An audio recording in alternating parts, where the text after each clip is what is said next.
बिस्मिल्लाहिर्रहमानिर्रहीम। अस्सलामुअलैकुम। मैं हूं मोहम्मद फ़हीम। खैबर पख्तूनख्वा में पाकिस्तान तहरीक इंसाफ के सीनियर रहनुमा, 3 मरतबा मुंतखब होने वाले रुकन सूबाई असम्बली, साबिक सूबाई वजीर मादनियात और हाउसिंग नैब में पेश हो गए हैं। डॉक्टर अमजद अली साहब को 8-9 के करीब नैब के नोटिस मौसूल हुए थे और उनके ऊपर मुख्तलिफ किस्म के इल्ज़ामात थे, जिनमें सबसे बड़ा इल्ज़ाम आमदन से ज़ायद असासों का था। डॉक्टर अमजद अली नैब में पेश हो गए हैं और तकरीबन कोई 3-3.5 घंटे तक उनसे तफ्तीश की गई है और उन्होंने इस तफ्तीश के दौरान जितने भी इंक्वायरी ऑफिसर के सवालात थे उन तमाम का जवाब दिया है। ज़राए के मुताबिक जो आमदन से ज़्यादा असासों का केस था, ये वही केस था जो नैब में भी था, एंटी करप्शन में भी था और मुख्तलिफ जगहों पर था। लेकिन क्योंकि एक ही केस को बार बार रेप्लिकेट किया गया, लिहाजा डॉक्टर अमजद अली के पास बहुत ज़्यादा ऐसा मवाद था कि अपने दिफा में वहाँ पर पेश कर सकते हैं और इस मुतालिक हमने उनसे भी बात की। उन्होंने अपना मौक़िफ़ हमारे सामने रखा है। जो वहाँ पर पेशी हुई है उसमें सबसे पहले इल्ज़ाम ये था कि आपके असासे जो हैं वो आमदन से ज़ायद हैं। उन्होंने 2013, 2018 और 2024 तीनों के असासे उनके सामने रखे, जो उन्होंने बतौर उम्मीदवार जब जमा कराए थे अपने गोशवारे उनको रखा है। उन्होंने बताया कि 2013 में जो मेरे गोशवारे थे और जो 18 में थे, 2024 के इंतखाब में वो कम हुए हैं और जो गोशवारे मैंने आपके सामने रखे हैं, मैं सिर्फ इन्हीं गोशवारों को ओन करता हूँ। ये मेरे अपने गोशवारे हैं, इसके अलावा कोई भी गोशवारा मेरा नहीं है। इसके साथ साथ 2017 में जो उनके गोशवारे जमा हुए थे उसकी भी एक दस्तावेज रखी गई थी, जिसके ऊपर डॉक्टर अमजद अली ने एतराज़ लगाया कि इलेक्शन 2018 में हुए और ये गोशवारे जो आपके पास रिटर्निंग ऑफिसर का इस पे मोहर लगी हुई है 2017 के हैं, तो ये आरओ 1 साल पहले कैसे तैनात हो गया? ये दस्तावेज तो है ही जाली। तो जाली दस्तावेज के ऊपर नैब कैसे मेरे खिलाफ कार्रवाई कर सकती है? जिसके ऊपर बताया जाता है कि वहीं पे खामोशी थी। इसके साथ साथ जो उनके मुख्तलिफ मकामात पर घर, प्रॉपर्टी, बैंक बैलेंस और सब कुछ था, उससे मुतालिक भी उनसे सवाल हुआ। डॉक्टर अमजद अली ने वाजे किया कि सवात में जिस जिस प्लाजे की बात हो रही है, जिस जिस इमारत की बात हो रही है, ये तमाम मेरे नहीं है। लेकिन अगर नैब को लगता है कि ये मेरे हैं तो ठीक है, मैं इसको ओन करता हूँ। आप इन तमाम को नीलाम कर दीजिए, इन सब को बेच दीजिए और सवात के अवाम के लिए जो वहाँ पर फलाही इदारे हैं, इससे हासिल होने वाली सारी आमदन उसके ऊपर लगा दीजिए। मुझे कोई एतराज़ नहीं होगा। जो इस्लामाबाद में आप प्रॉपर्टी की बात कर रहे हैं, मैं उसके बारे में भी यही पेशकश करता हूं कि अगर नैब को ये लगता है कि ये मेरे हैं तो बिल्कुल मैं तैयार हूं, आए इसकी नीलामी करते हैं और इसको नीलाम करके जितनी आमदन होगी वो सवात के लोगों के ऊपर खर्च होगी। जिसके जवाब में फिर वहां से खामोशी थी। ये कहा गया कि आपके ऊपर जो इल्जामात लगे हैं वो हमारे पास ये शिकायत आई है, जिसके जवाब में डॉक्टर अब्दुल जलील ने कहा कि ये शिकायत मेरे एक मुखालिफ उम्मीदवार ने लगाई हैं और ये पहली या दूसरी बार नहीं, ये तीसरी चौथी बार हो गई है कि मेरे ऊपर ये शिकायत लग रही हैं और मैं हर जगह ये बता रहा हूँ कि ये सूरत हाल है।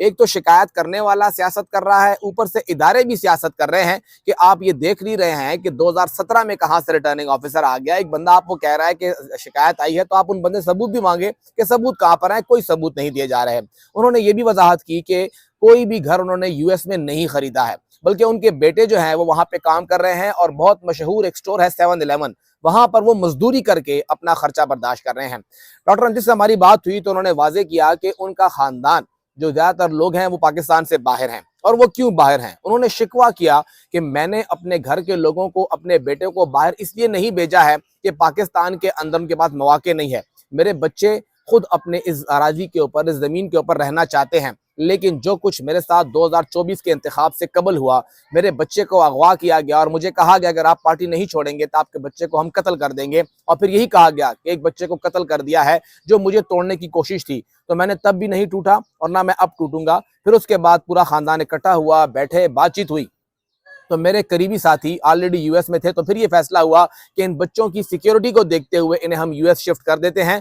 कोई खुशी खुशी बच्चों को बाहर नहीं भेजा है। मैं आज अपने सारे बच्चे पाकिस्तान लेके आता हूं तो फिर उसकी हिफाजत की जिम्मेदारी किसकी होगी? क्योंकि जिसने हिफाजत करनी है उन्हें तो खतरा ही उन्हीं से है। तो ये उन्होंने बताया कि उनके बच्चे इसलिए बाहर हैं कि पाकिस्तान के अंदर उनके पूरे खानदान को बशमूल घर की खवातीन को खतरात लाहक थे और वो खतरात सिर्फ खतरात नहीं थे बल्कि उसके ऊपर बहुत जगह पे एक्शन हुआ, उनके बच्चों को किडनैप किया गया और ये तमाम चीजें हुई। उन्होंने वाजे किया कि उन्हें जो नैब के 8 से 9 नोटिस जारी हुए हैं, ये एक पूरी फहरिस्त है, ये एक पूरा चेन ऑफ सीरीज है जो कि सामने नजर आ रही है और ये ऐसी नहीं है कि ये 1-2 सामने आई है। जब भी असम्बली में मैं तकरीर करता हूँ, इदारों से मुताल्लिक बात करता हूँ, जो मर्दान का वाक़या हुआ, ड्रोन हुआ, उन तमाम चीज़ों के ऊपर जब भी मैंने बात की है तो अब तो मेरा मजाक बन गया है। हर दूसरा बंदा बशमूल स्पीकर मुझे कहता है कि आपने तकरीर कर दी है, अब आपको नैब का नोटिस आएगा, और अगले दिन वही नोटिस आ जाता है। तो लिहाजा नैब के बाद भी मेरे खिलाफ कुछ है नहीं, लेकिन मैंने वहां पेश होकर सब कुछ कर दिया है। साथ ही साथ